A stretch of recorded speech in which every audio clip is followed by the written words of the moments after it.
Hello, yes, everyone. Welcome to a brand new video series from the Fulhamish crew called The Deep Dive. This is where we look at Fulham from a different perspective, stripping back all of the fluff, crunching the numbers in a way that is digestible for you, and also having a look a little bit tactically as well at Fulham over the course of the season. Today, I'm joined by two of the Fulhamish crew.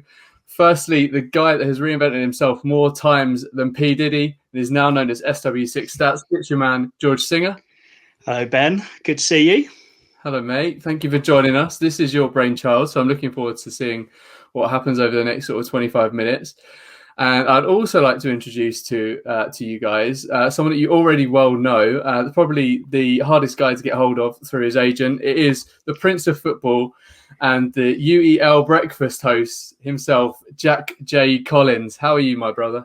I'm very good, brother. I'm just enjoying the first time ever that George has been compared to P. Diddy, to be honest. I'm absolutely going for that. That's one for the record books. That will never happen again.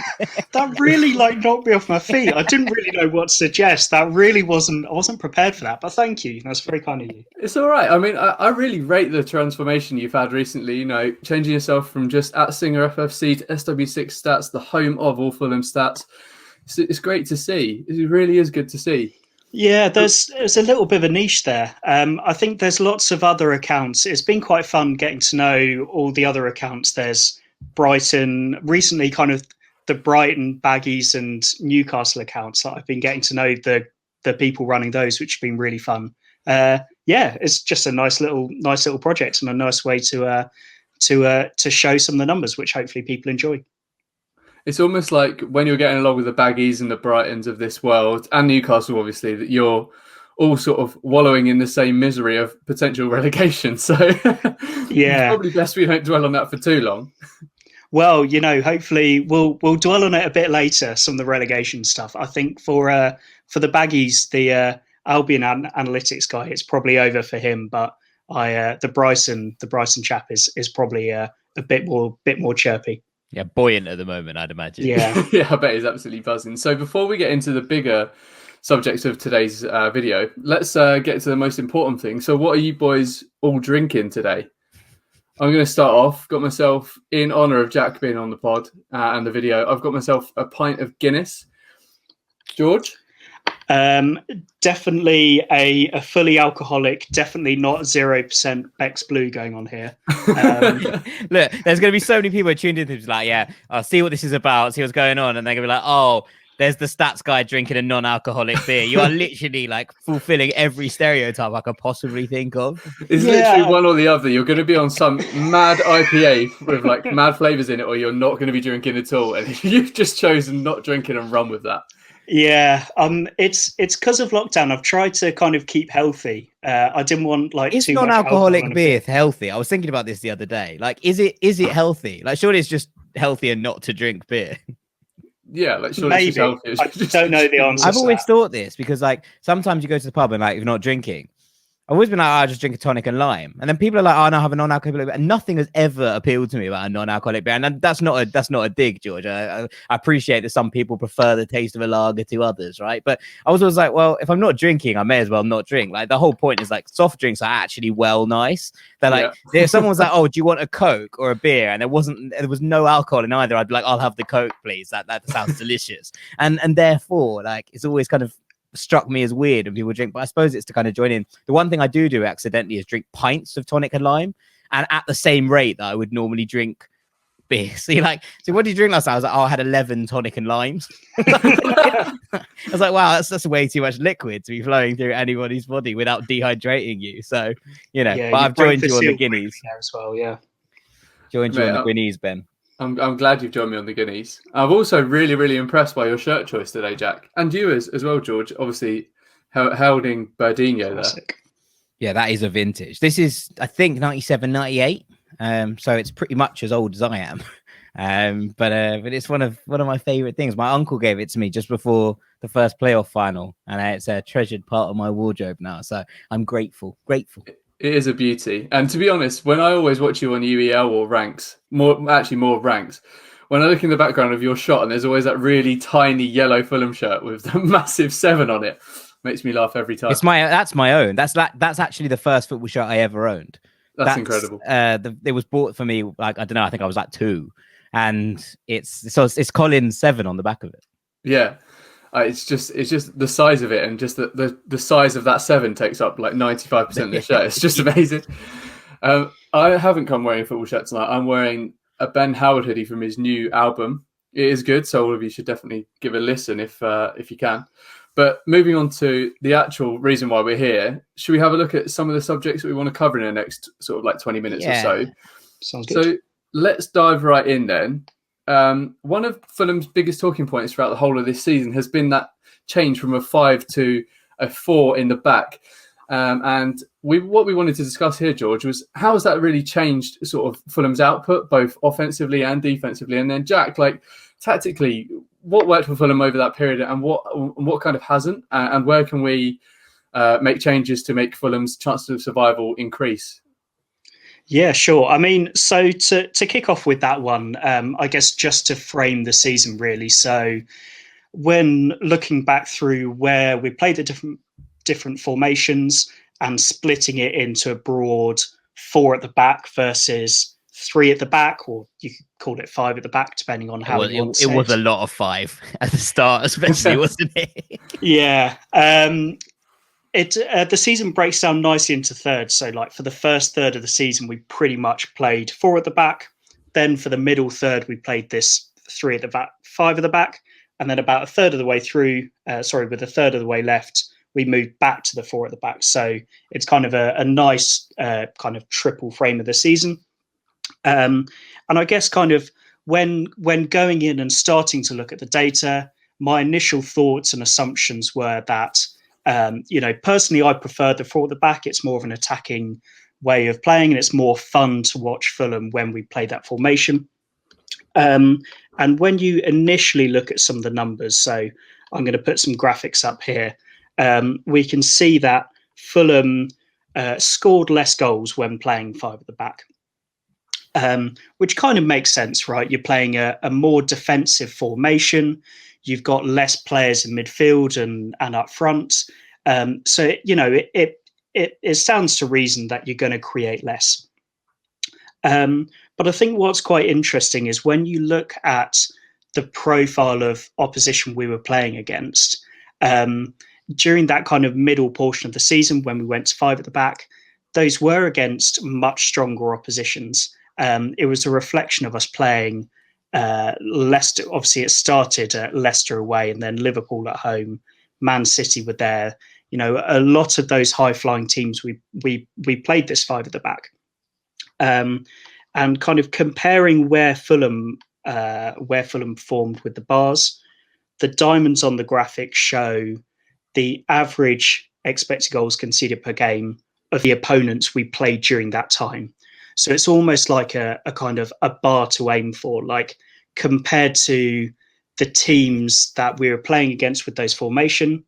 How many chances did those teams concede against other teams? And then how much did they concede against us? And you can see here that we're kind of below those diamonds by a similar amount in both. So what this is saying is that Fulham just aren't creating those attacking chances relative to who we're playing against. And it almost doesn't kind of matter whether it's the 5 at the back against the big boys or 4 at the back against the weaker opposition. We're still relatively underperforming in attack. This has been, for me, kind of a bit of a bugbear for us for a while. Our inability to create good chances. And whilst our defence has been really strong, for me, that's one of the key areas which has been kind of really frustrating me. I don't know, Jack, from a tactical point of view, if you've got things you'd like to add on top of that. Yeah, I mean, I guess my bugbear with it, and I think this is really interesting, George, because the fact is that there's not huge amounts of difference between the average and what we're, the difference between the average and what we're outputting in both formations, right? We're underperforming both, which is kind of key. But I think one of the things for me, and I talked about this on the pods at the time, and when we were kind of talking about the fact that we went to a 5 at the back, like you say, against that Leicester side, and it made sense. And then it carried on against Liverpool, and it made sense, and against City, and it made sense. And it was the games, I think, against West Brom and Brighton where Ben and I were discussing, we were on the pod together that week, and we were saying we were getting overrun hugely in the midfield, right? So Brighton, it was pretty much the whole game. We basically couldn't stand up to their midfield. We were overrun. We had, I think it was Harrison Reed and Andre Frank Zambo Anguissa in the middle, and we couldn't get out. There was absolutely no, and it just kept coming back in waves and in waves. And we started the West Brom game so well, obviously, and the 5 was working and everything was going nicely. And then Sam Allardyce changed. He saw that there was a problem. He withdrew a defender. He put a midfielder in and started to control the game from their perspective. And I said at the time, that if you're getting outmaneuvered by Sam Allardyce, you've got a problem, right? That's not something that, and that's not going on the stereotype that Big Sam is a hugely defensive manager who makes teams solid, because I think that's an outdated stereotype as much as, you know, some of this style of managership is outdated too. It's not all about that. It's about the fact that if Sam Allardyce can see that his team is being run through the middle and has to change shape to do that, then Scott Parker should be able to see that as well. And I think what we saw when we went back to 4 at the back is that Fulham have improved in terms of controlling games, in terms of having the ball in areas that we want to have the ball, especially at home. Because there's one thing playing 5 at the back against Man City away, against Liverpool, you know, but what we actually did see, I think, was that when we started playing with 4 at the back with Tosin Adarabioyo and Joachim Andersen, we didn't need the extra security that the 5 brought, because actually the fact that they'd only really played together in that 5 meant that that defensive solidity was very partly due to the fact that they were both extremely good at what they were doing. And interestingly, Fulham play in a way that allows us to kind of maneuver within a game. And the fact that Olaina is such a versatile piece, the fact that Bobby De Cordova-Reid is such a versatile piece, the fact that Ivan Cavaleiro can play as right wing back means that Fulham can shift in game to these situations. What I would say, and maybe where this not falls down, but especially where it makes kind of a little bit less sense, is that we never saw Fulham play a 5-3-2. We always saw Fulham play 5-2-3 when we played 5 at the back, right? And this goes back to that point where we were getting swamped in the midfields. If Fulham had played 5-3-2 and played the extra man, so if we'd seen the midfield 3, for example, that we've seen recently of Anguissa, of Reed, and of Lamina in there in front of a back 5, then perhaps that would have been a little bit different. Now, does that limit your attacking options? Sure. And Fulham's, as we've seen, the fact that we can't score and we're underperforming our XG suggests that pulling an extra man out of the attack is not the answer here. But with that said, it's not always as simple as put on more strikers and you score more. And in fact, I always go back to Total Football and the Dutch, but Rinus Michels, who developed that total football system with Johan Cruyff, always said that when his team were winning and they were under the cosh, he'd bring off a defender and put on an extra attacker, because it completely changes the shape of the game. And it means that you suddenly have to pin them back in different ways. And so I would have been interested to see Fulham's 5 at the back with a midfield that could control the ball and maybe a kind of more reactive front 2, maybe a Madger and a Lookman together to be able to push that on. And we never really saw that. So perhaps that's the link piece that we never really saw, the kind of missing spot between, oh, we're 5 at the back team and we're a 4 at the back team. Actually, maybe there's a point where you can be like, okay, we're a 4 at the back team that we don't get swamped in the middle. Okay, we can be a 5 at the back team that don't get swamped in the middle, or we're, the other end of the spectrum. And so that's interesting to me. But I do think that over the course of this, we are better. I mean, look, we've scored more, obviously, with 4 at the back, albeit against weaker teams. But I do think that it's a sign that, considering goal scoring has been the main problem with Fulham thus far, that this is something that we probably should persevere with going forwards. Well, I think for me, the striking comparison between the 5 at the back system that we had for a large majority of the season was that it's strikingly similar to the system that England played at the World Cup in 2018, where at the start we gave England a lot of solidity. They looked really good in sort of attacking formation, because it allowed their 2 attacking fullbacks to get up the pitch high and put in those set pieces and those whipped crosses that England could counter and could take advantage of so often. Whereas as soon as everyone figured out what England were trying to do against any sort of quality, we saw it immediately against Belgium. We saw it against Croatia, where both of those teams sort of controlled that midfield because they realised that they could flood out. I think it was Dele Alli and Jesse Lingard in the middle there, and that's exactly what happened to Fulham. As soon as teams realised that we're going to come out with a 5 at the back, all you have to do is play your wingers a little bit further forward to pin the fullbacks back, and then start to crowd out the middle, because it makes Fulham fall back on themselves, and the lines between defence, attack, and the forwards become greater, and it's so difficult to counter. Which I think that's why we saw the goals almost dry up overnight, and that's why we started to nick games 1-0, or we were sort of drawing 1-1, because we just didn't really have that firepower. And I think, we might see that come back to bite us on the bum a little bit. But defensively, we did see a massive upturn. And I think the quality, I don't know if you've got stats on you for this, George, but the quality of shot that we were sort of allowing decreased quite heavily. The number of shots we were allowing per game decreased heavily. So if we look at it from a sort of like stats point of view, and then from a tactical point of view, guys, what changes did 5 at the back have for us in terms of defensive solidity? I mean, so what I'm showing here is, so it's a bit more general. So this is across the season rather than the split between the two. But I think it shows quite nicely some of the pieces that we've been discussing here. So for Fulham, basically looking at some of those key metrics for attack, key metrics for defense, and then a bit about team style. One thing that I always kind of struggle with is when someone says a number like, oh, the team's averaging a goal a game. Like, is that a good thing or is that a bad thing? Like, relative to other teams, how are we looking?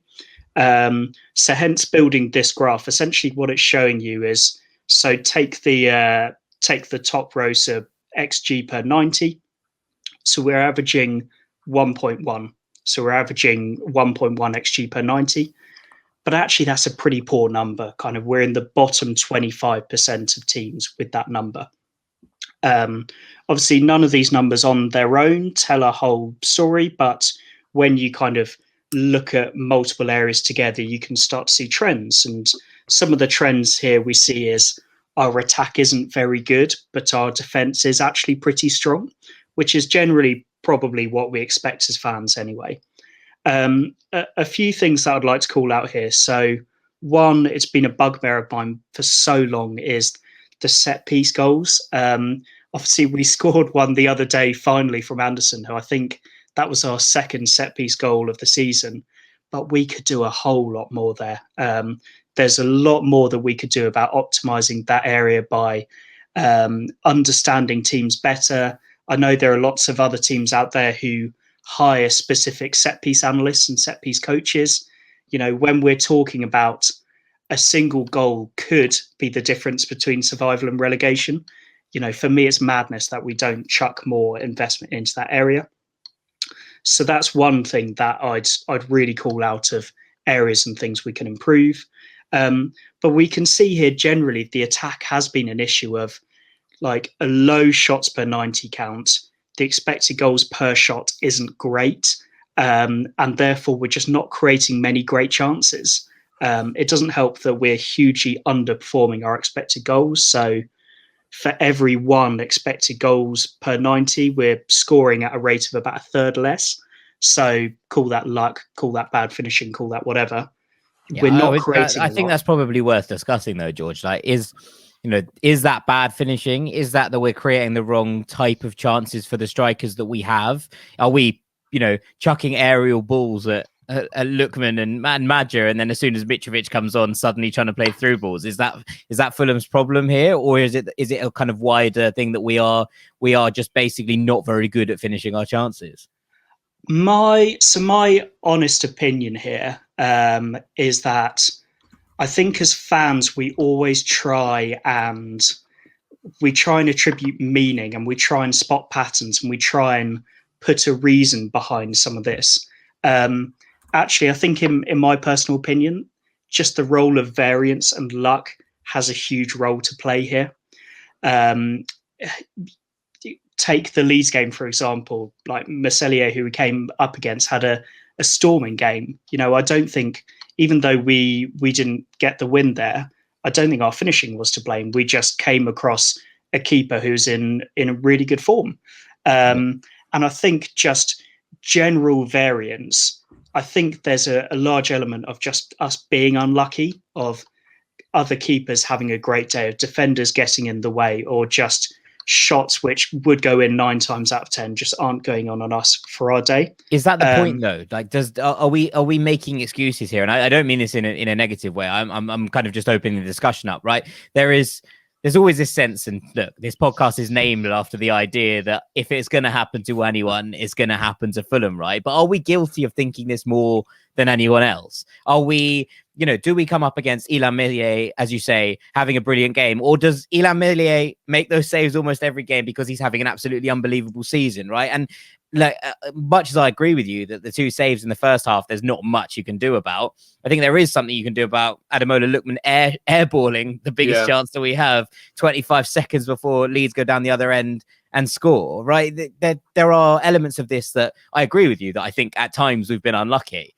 But I also think that it's every football fan's prerogative that they go, oh, we were desperately unlucky today. We're always looking for the positive. We're always looking for the bright side, right? Because that's what we do as football fans. But do we do this? Is it as much as everyone else? The fact that the stats say this over the course of a season, not over the course of one game. And that's something I always say about XG, right? XG actually over one game doesn't often matter, right? What it matters is over a long period of time. And over a long period of time, we're underperforming. I would say if we had to define exactly what it meant, I would say if you were to play the season out 100 times,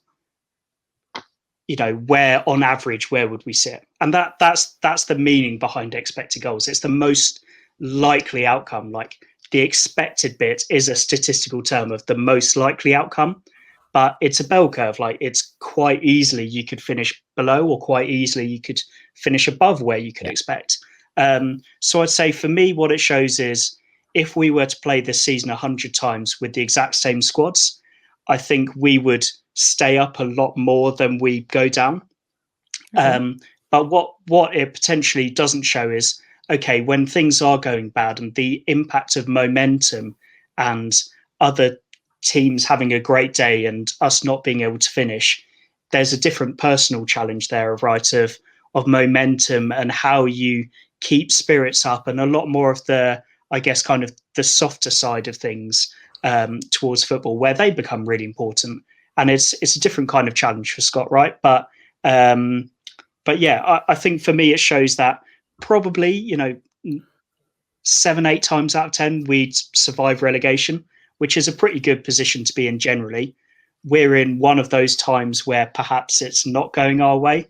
And yeah, it's up to the lads to try and flip that around if we can. So one of the things that you said towards the end there was you think that 7 out of 8 times that Fulham would avoid relegation this season. I think that's a really nice segue into the next subject we were actually going to cover. Mr. Links, I see you. Mr. Links Africa. Get me in the next ad of Anthony Joshua. You know it makes sense. Right. So the next subject we were going to cover was actually the probability of Fulham staying up. And I guess that in recent weeks, we've actually seen the probability fluctuate more than it has across the course of the whole season, actually, because the set of results that all of the 4 or 5 teams concerned in this relegation battle have had, probably aside Sheffield United, have actually been a little bit crazy. So obviously there was Brighton beating Newcastle 3-0 last week. There was Fulham beating the current champions a couple of weeks before that. There were Brighton getting a couple of good results here and there. Palace also picking up points, even though we probably would count them out. So it's a case of, like, over the recent weeks, how has Fulham's probability of staying up actually like gone, George, and what are we looking like for the end of the season? Cool. Well, thankfully, I've got a little graphic to show that. So. It's almost as if we had this planned, right? Yeah, I know, right? So you might have seen this on my account recently. What we're looking at here. So 538, you might have heard of them. They're a company that do predictions and polling. So they're heavily kind of embedded within politics, American politics. if you followed the election and you saw kind of chances of Donald or Joe getting the presidential election, chance are First it came name via, terms, are we? Jeez. chance are it came via 538. So they also do Premier League odds. So they have a variety of algorithms that work out the probability of each team finishing in different positions. By no means is it perfect. I know, for instance, they don't have things like injuries in their algorithms. So, So what when is in the Newcastle... algorithm? Sorry? So what is in the algorithm for them to be able to make these sort of assumptions? That's a great question. Great question. So they basically two things. So they have an attack score and a defense score per team.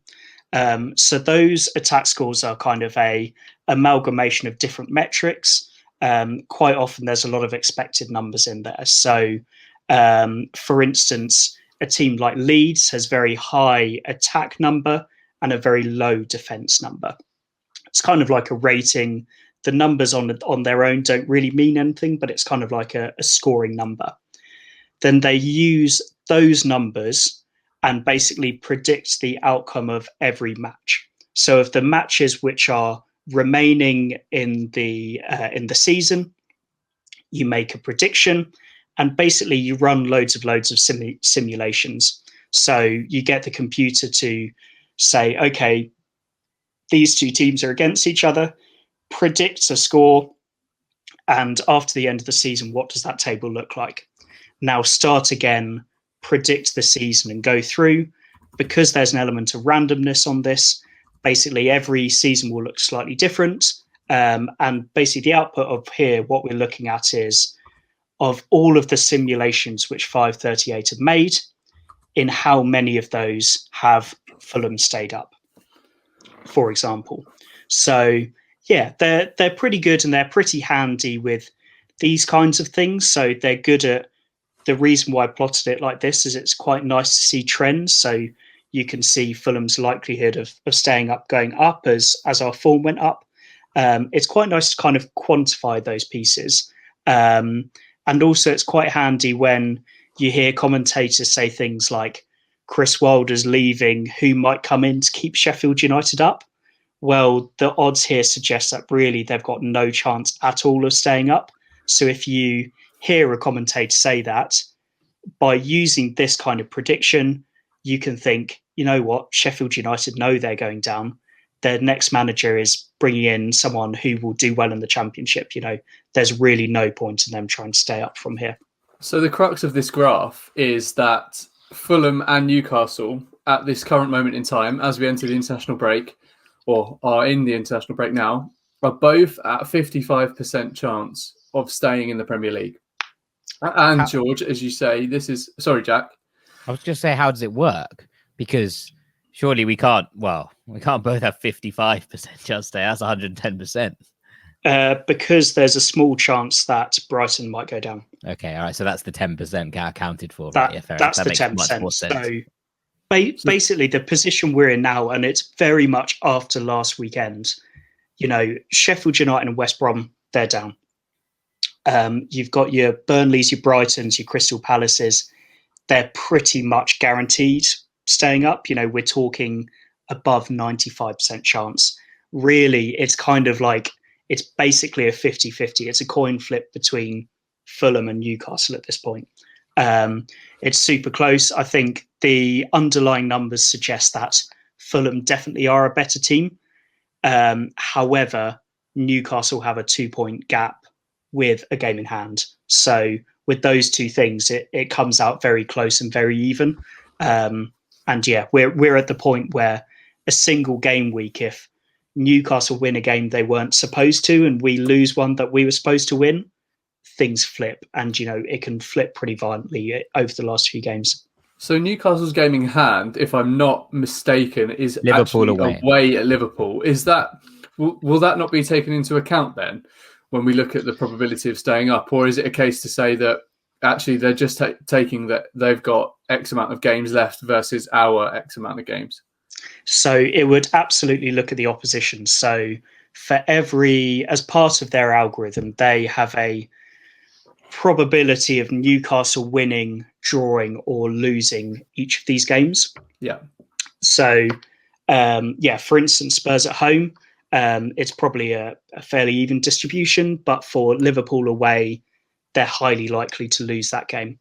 So I guess what this is showing, although, yes, they've got some difficult games coming up, Fulham have also got some difficult games coming up. And when there's games like, I don't know, Southampton away, Burnley away, which are quite hard to quantify as fans, this is where an algorithm can be helpful because it can kind of put a number on that uncertainty. And I think what it's coming out with, that closest between the two, is probably suggesting Fulham, although have a game less, have a better run-in and a better squad. I think for me, the reason why it's even is just that 2-point gap, which is, if Fulham and Newcastle both copy each other completely, Fulham are going down. And I think it's more of a reflection of that. Jack, if you're Scott Parker, what games in this list that we've currently got on screen are you targeting for 3 points? Yeah, I think it's really interesting. And part of this, I mean, it goes back to what we said before Leeds, right? About the fact that are some teams on the beach. And interestingly now, the fact that George has said, Saints are safe, Burnley are safe. Arsenal are probably too far away from the top 6 to be challenging for a European spot. And they have, I think, if I'm not mistaken, in the week or the week before we play them, so the Thursday before we play them, they have the second leg of a Europa League tie, which you would imagine they think is their best opportunity to get into Europe next year. Wolves effectively should be on the beach. Villa still have an outside shot at the top 6, and also will have the kind of added bonus of Jack Grealish, you'd imagine, coming back in for that game, which is unfortunate in just so many ways, frankly. But it is what it is. And you look at this, and so I think you look at that Villa game and you say, would you be happy with a point? Villa away with a resurgent Grealish probably coming back in? I'd say yes. I think you look at Wolves for 3. I think you have to target that Arsenal game if they are still in contention in the Europa League. If they lose their first leg 4-0 to Slavia Prague, you'd imagine they're suddenly going to have to switch focus. But if they have got to play an important Europa League tie 3 days before we play them, can you target that game? I think so. I think you target Burnley. I think you target Southampton. And then I think, possibly Manchester United, look at that game. Champions League spot is sewn up. Europa League final possibly on the cards. They're in the weaker half of they're in the stronger half of the draw, but they're the best side in the Europa League left on paper. They'll be looking to win a trophy. There's enough left here, I think, to look at that and say you could probably be targeting 5 or 6 of these games as 3-pointers. I think you look at that Chelsea game as, unfortunately, maybe slightly outside of where we can look to achieve, given how good they've been under Thomas Tuchel, and it does upset me to say that. But the fact is that they don't really concede anymore, and that's quite difficult to beat teams that don't really concede. You look at that, and you look at the Villa game, and I look at the United game, given that we don't know the circumstances around it, as probably the games that you aren't targeting. Well, you're targeting 3 points in every game. Like, sounds a ridiculous thing to say, but they're not the games that you're thinking we must win these. I think the Wolves game, the Burnley game, the Southampton game, the Newcastle game, and the final game of the season, that's the 12 points you're hugely targeting. Anything on top of that, I think is bonus, really. I'd completely agree with that.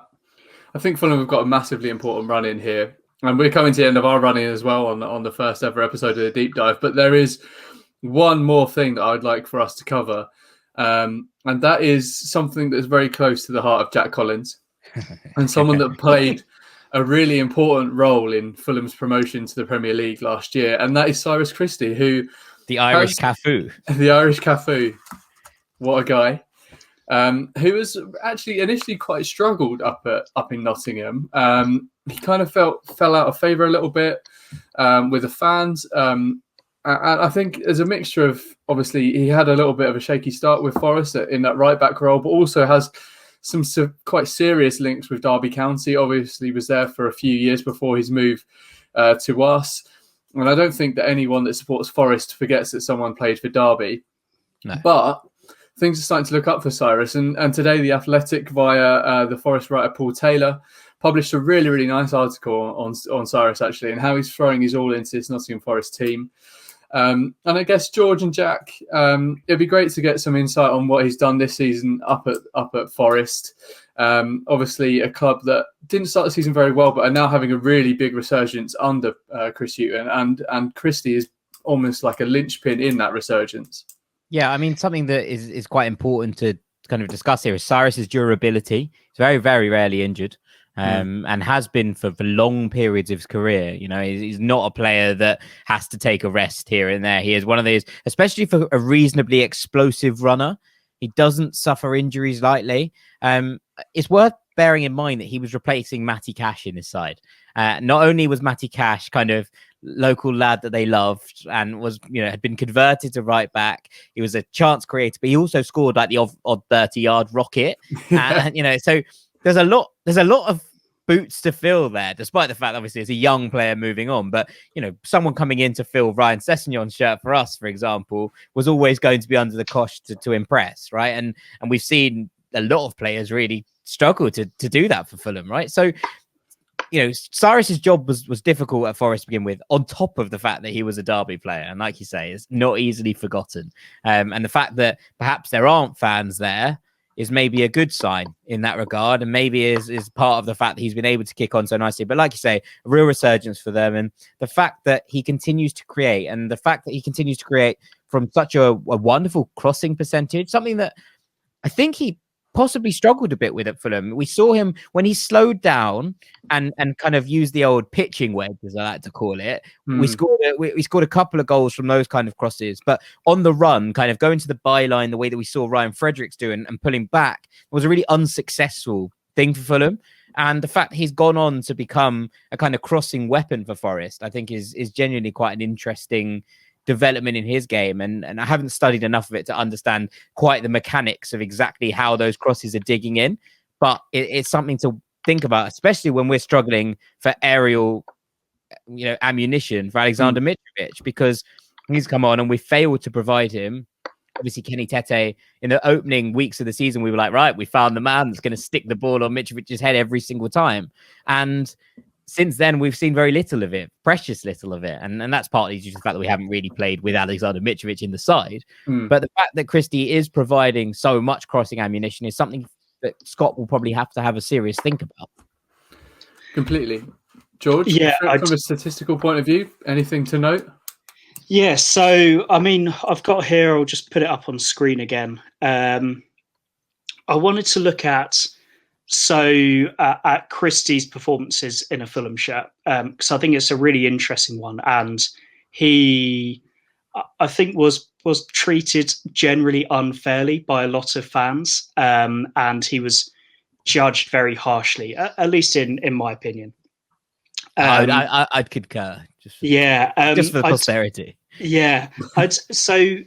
So what I've showed up on screen at the moment, so these are some of the classic metrics that we kind of reflect with a good fullback, so broken down into kind of defensive attributes, so tackles, interceptions, pressures, etc. Then on to general passing, so just open play passing, and then some of the creativity, so a bit more of creation of chances. I guess the first thing, a bit of a caveat, defensive numbers and using stats with defense is always a bit difficult. By definition, like it's almost a bit of a cliche, but that Maldini quote of like, if you tackled a player as a defender, you've already failed because you've let them get. I'm also pretty sure this isn't real. just the stats. Yeah, I mean it's blown up into kind of legend, that quote. I've got no idea if it's real. My favorite thing ever is every time that stat comes up, like Maldini made 13 tackles in his career. I mean, that's not true. Is just not true. Even though that's a bit stupid, it's a fair point, because a defender is there to stop things happening. By definition, a stat is a count of a thing happening. So if a defender's there to stop things happening, like, it's just fundamentally a difficult thing to quantify. But anyway, I think for me, what this shows here is, one, he really did put a defensive shift in. None of these numbers are off the charts, but actually he really did put a defensive shift in, and he really wasn't a player that kind of was a defensive liability, at least in my opinion. Like, you could point to specific examples, but every player has those examples. For me, I think the reason why it didn't work out in a Fulham shirt is these passing pieces. So that pass completion, this is where, and again, kind of linked with the passes under pressure bit, I think teams quickly notice, specifically in the Premier League, if you target him, if you pressure him, he will lose the ball when he's on the ball. And I think as Fulham are a team that classically, maybe a bit less this season, but classically played with the ball on the floor, that didn't quite work for Fulham. And then on the crossing piece, so Christie crossed a decent amount for Fulham, but you're absolutely right. He's crossing more for Forest, so it's kind of like 3.6, 3.7 crosses a game, which is a good number. So kind of 75th percentile. So clearly Houghton's found a way to kind of unleash and take that natural weapon of Christie going forward. And yeah, I think from a personal point of view, like stats aside, he's a really nice bloke. Like really good nice bloke. chap.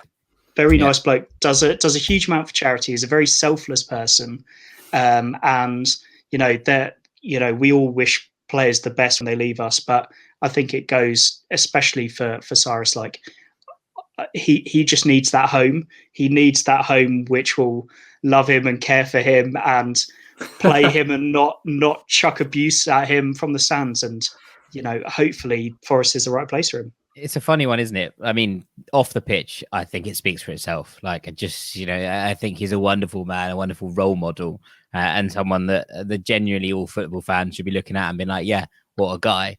On the pitch, weirdly, I think he would have suited Fulham more this season than he did last season.